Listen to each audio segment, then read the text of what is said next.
दरअसल अगर आप पिछले कुछ महीनों से ध्यान दे रहे हो, तो जब से अमेरिका में ट्रंप सत्ता में आए हैं, उसके बाद से उन्होंने कई देशों की नींद उड़ा कर रख दिया है। दुनिया भर के कई देशों को अकेले ट्रंप ने हिलाकर इसलिए रख दिया है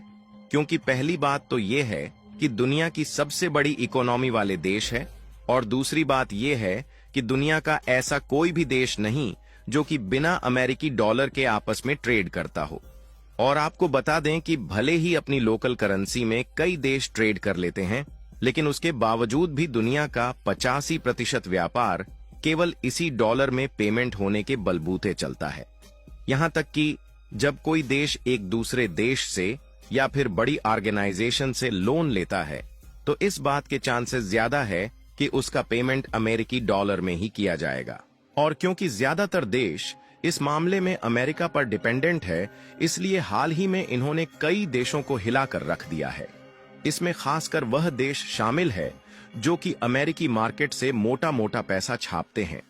जबकि अमेरिका खुद उन देशों की मार्केट से उतना पैसा नहीं छापता जितना कि वह अमेरिकी मार्केट से छापते हैं। और अमेरिका में ट्रंप का मतलब साफ है कि यह अपने देश की इकोनॉमी को बचाने के लिए वह सभी कदम उठाएंगे जो कि अमेरिका के हित में होगा, भले ही उससे दूसरे देश को कितना भी नुकसान क्यों ना हो।